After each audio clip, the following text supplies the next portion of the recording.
Hi, so in this video we're going to go over how to use a simple jug of fluid, something like this, to develop perfect running technique or just perfect technique in general.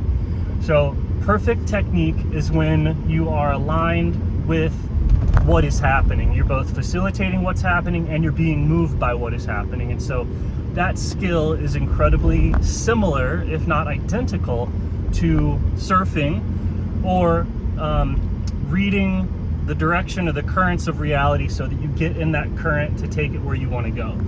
But the cool stuff is very, very similar to surfing. So you're wanting to catch the leading edge. If you get right in front of the direction that the water of your body is going, you get right in front of that, you'll actually be pushed along by the direction of your water rather than being slowed down by what you are doing, which is like by running into your inertia, right? So if you can get in alignment with the water, so you just get right ahead of it and then relax. You relax and let it do what it's going to do, rather than pushing it. So you can feel that internally. You just feel the perfect technique internally and do it. Good job, guys, right? But if you can't feel that at first, you can use water in a jug or in a container outside of your body. So get a jug or a container that is sort of a scale model of your body. It's like, right, it's, I don't know, 70% water, right? So as you run or as you move, feel how the water in the jug is sloshing, and then try and connect that sloshing to your center of mass, right? And your center of mass is going to be largely a large percentage fluidic. So as you run back and forth, or you jump, or you do the repetitive movement back and forth with the jugs of water in your hand,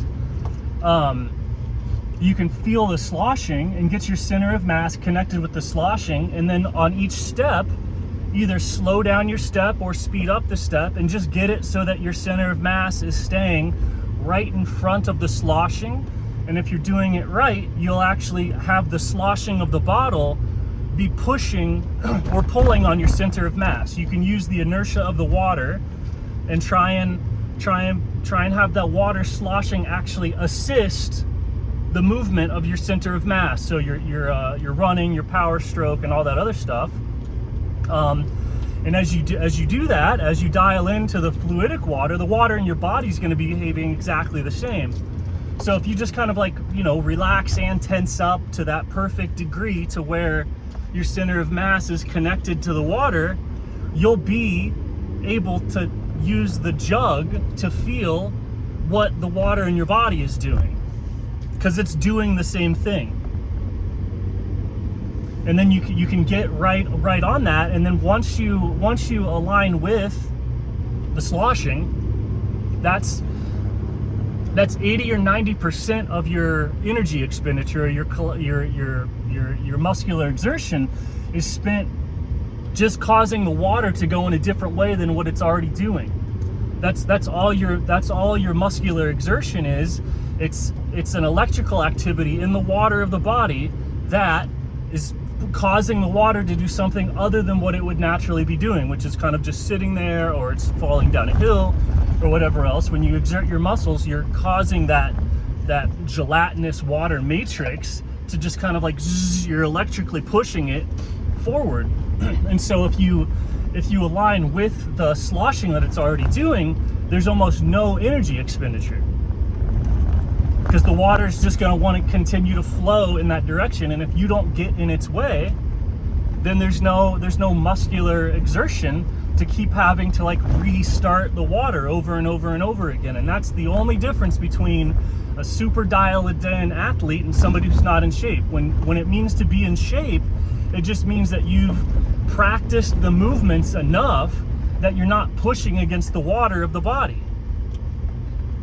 And this is fractal. So if you're out of shape, if you're fat, if you're whatever, that's from unconscious automatic resistance to the movement of water. So it becomes stagnant.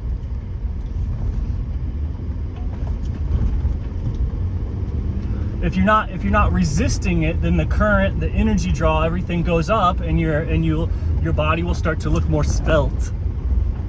You'll look in shape. What is that shape? It's the shape of water. And that's also why things that are beautiful look like water, right? Water, and at another level, all the electrons of any element, it looks like water. Electricity behaves exactly like water. It looks like water. And so when you reflect water, you look beautiful. And that's what crystals are.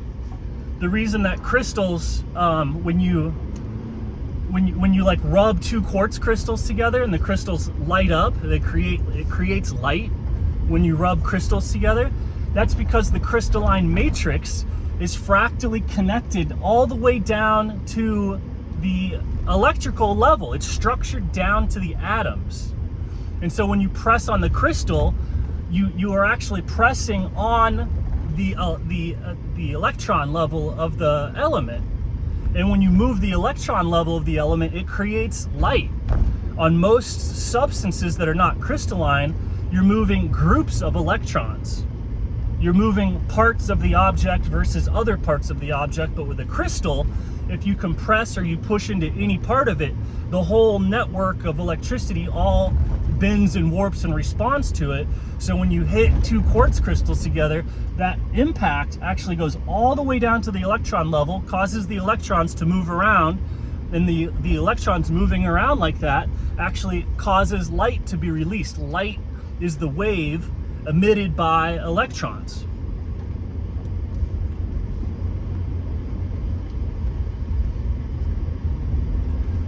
So crystals look pretty because they are an expression. You're actually seeing the electrical nature of the atom. You're seeing the fluid. The crystal, paradoxically, is behaving like water. It's just water at a deeper density than water. Like water is electrical density at this perceptual level, but crystals are an electrical density at the atomic level.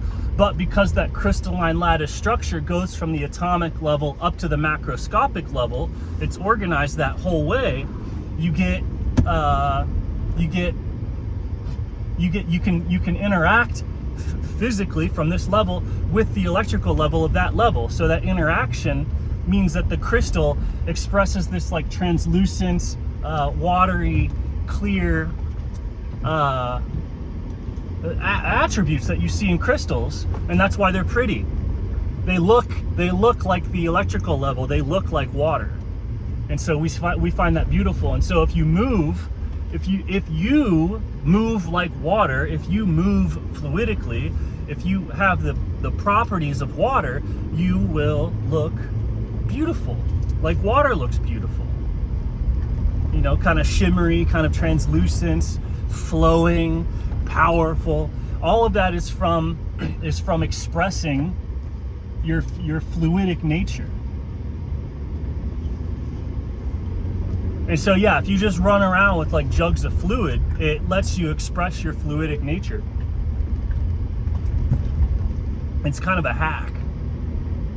But also, if you just drink fluids mindfully, that also expresses your fluidic nature. If you just rest peacefully, that expresses your fluidic nature. Like, you know, the picture of like the Buddha, like a Buddha, like just sitting peacefully. The dude's acting like water, and so it looks beautiful. Or if you're like Christ and you just accept any energy, anything put into you, it looks beautiful. If you respond to the will of God, which is everything, it looks beautiful. And so that's how to be sexy using water.